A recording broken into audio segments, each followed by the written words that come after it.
Chapter 7. Now in regard to the matters about which you wrote, it is a good thing for a man not to touch a woman. But because of cases of immorality, every man should have his own wife, and every woman her own husband. The husband should fulfill his duty toward his wife, and likewise the wife toward her husband.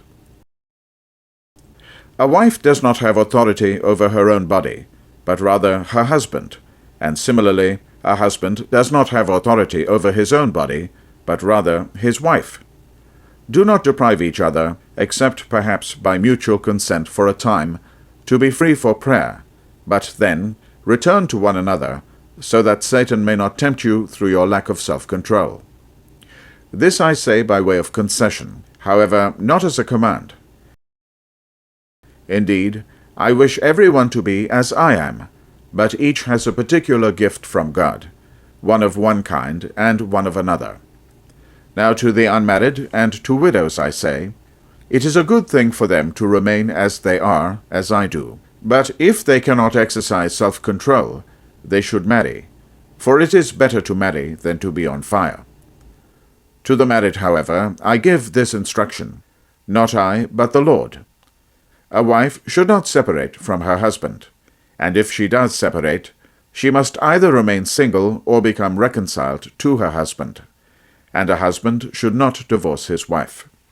To the rest I say, not the Lord, if any brother has a wife who is an unbeliever, and she is willing to go on living with him, he should not divorce her. And if any woman has a husband who is an unbeliever, and he is willing to go on living with her, she should not divorce her husband. For the unbelieving husband is made holy through his wife, and the unbelieving wife is made holy through the brother. Otherwise your children would be unclean, whereas in fact they are holy. If the unbeliever separates, however, let him separate. The brother or sister is not bound in such cases. God has called you to peace. For how do you know, wife, whether you will save your husband? Or how do you know, husband, whether you will save your wife? Only every one should live as the Lord has assigned, just as God called each one. I give this order in all the churches. Was someone called after he had been circumcised?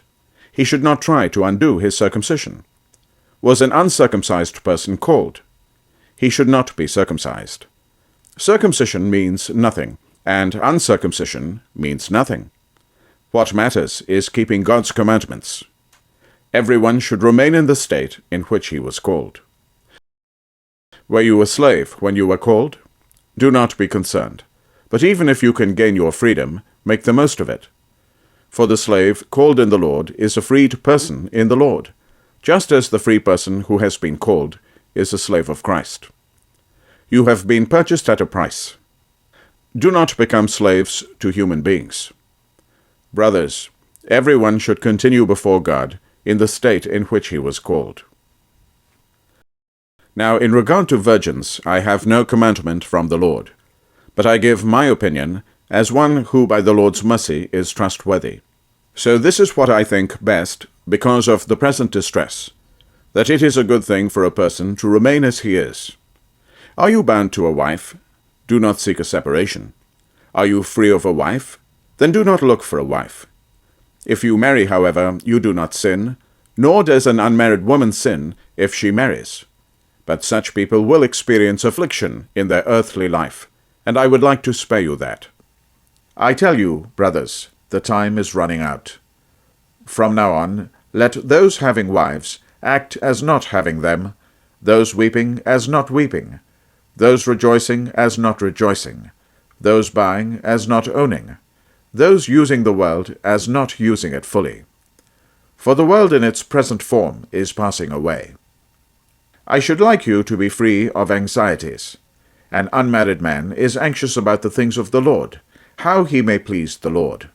But a married man is anxious about the things of the world, how he may please his wife, and he is divided. An unmarried woman or a virgin is anxious about the things of the Lord, so that she may be holy in both body and spirit. A married woman, on the other hand, is anxious about the things of the world, how she may please her husband.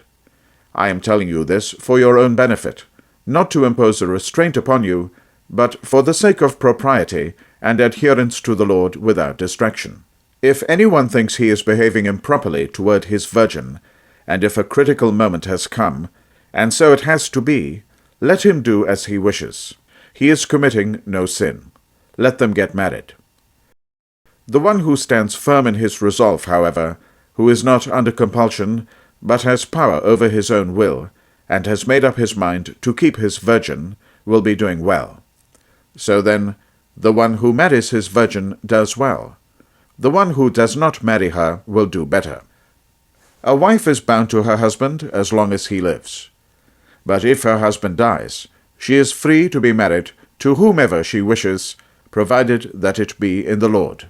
She is more blessed, though, in my opinion, if she remains as she is, and I think that I too have the Spirit of God.